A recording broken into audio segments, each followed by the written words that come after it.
अच्छा डॉक्टर विक्रम, आपके पास पेशेंट्स बहुत आते होंगे। जब किसी को पता चलता है कि उसकी किडनी खराब हो गई है दोनों, तो उसके लिए उसको एक्सेप्ट करना कितना मुश्किल हो जाता है, क्योंकि मुझे लगता है लोग उससे भागते हैं, डरते हैं। और अगर ऐसा होता है तो क्या ऑप्शंस होते हैं किसी भी व्यक्ति के पास अपने जीवन को आगे चलाने के लिए? ये बहुत अच्छा क्वेश्चन है कि basically timely treatment chronic kidney disease के अंदर बहुत जरूरी है।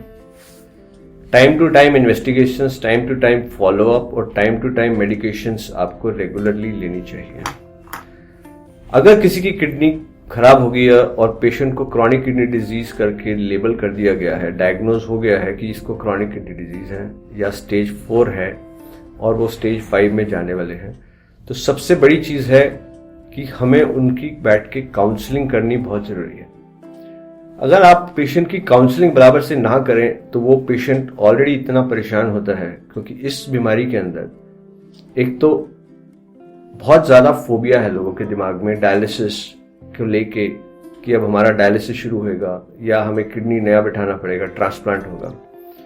ये सब चीजें इनएविटेबल होती हैं। इसे जितना जल्दी कोई एक्सेप्ट कर ले कि हाँ मेरा डायलिसिस होने वाला है लेकिन मैं अपनी क्वालिटी ऑफ लाइफ बेटर करने वाला हूं, तो पहले से ही अगर सब कुछ प्लान हो, जैसे कि किडनी का फंक्शन किसी का 15 से 20 के अंदर है लेकिन अभी डायलिसिस की जरूरत नहीं है उसको, तो हम फिस्टुला टाइम से अगर बना लें तो हम लोग का जब भी डायलिसिस की जरूरत होगी, जब डॉक्टर बोलेंगे कि डायलिसिस की रिक्वायरमेंट है अगर आपको, और उस टाइम पे करेंगे तो आपकी सफरिंग, आपकी मॉर्बिडिटी, मोर्टेलिटी, इवन डेथ कम होती है। Risk of death when you start dialysis with a working fistula is less as compare to जब हम इमरजेंसी डायलिसिस, आपका सांस फूल रहा है, आप फेलियर में चले गए हैं, कार्डियक फेलियर में चले गए हैं, इमरजेंसी में हम आपको कैथेटर्स डाल के डायलिसिस शुरू करते हैं, आईसीयू में रखते हैं, तो ये सब चीजें ज्यादा तकलीफदेह हो जाती है। दूसरी चीज ऑप्शन है, वाइट चीज तो है कि डायलिसिस, दूसरी चीज है कि सबके दिमाग में रहता है कि डायलिसिस अब एक बार शुरू हो गया तो अब लाइफ लॉन्ग होगा, इसीलिए हम नहीं करना चाहते। बट मैं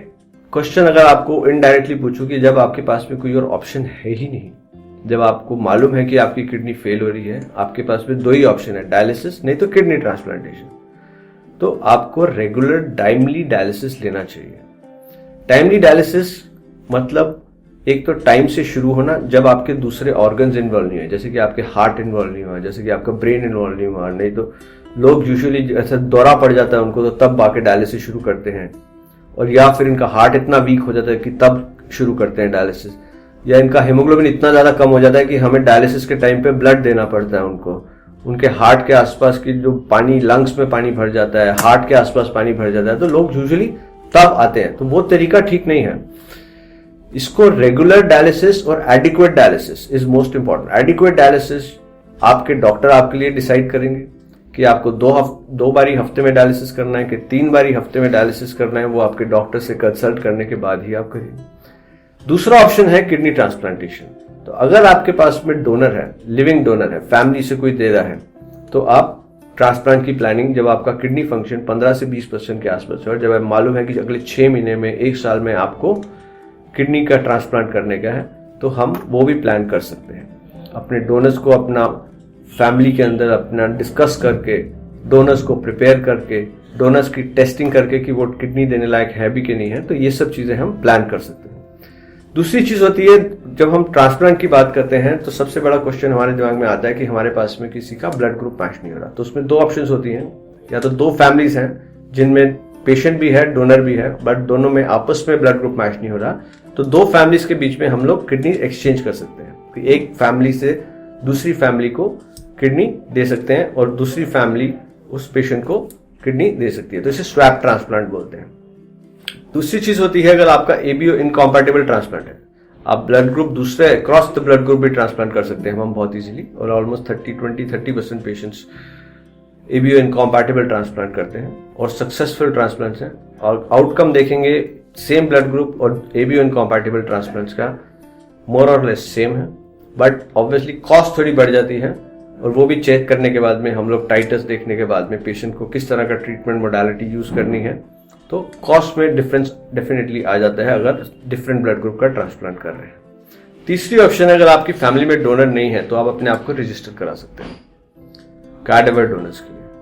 that is brain dead donors जो होते हैं उनके लिए, कि जैसे किसी का किसी एक्सीडेंट हो गया है तो वो फैमिली आगे आती है और डोनेट करती है ऑर्गन्स, तो आप उसके लिए रजिस्टर कर सकते हैं अपने हॉस्पिटल में अपने नेफ्रोलॉजिस्ट के साथ में बैठ के। तो आपको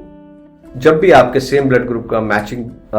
किडनी मिलेगी तो आप वो ट्रांसप्लांट कर सकते हैं। तो ये ऑप्शंस होती हैं हमारे पास। But at the and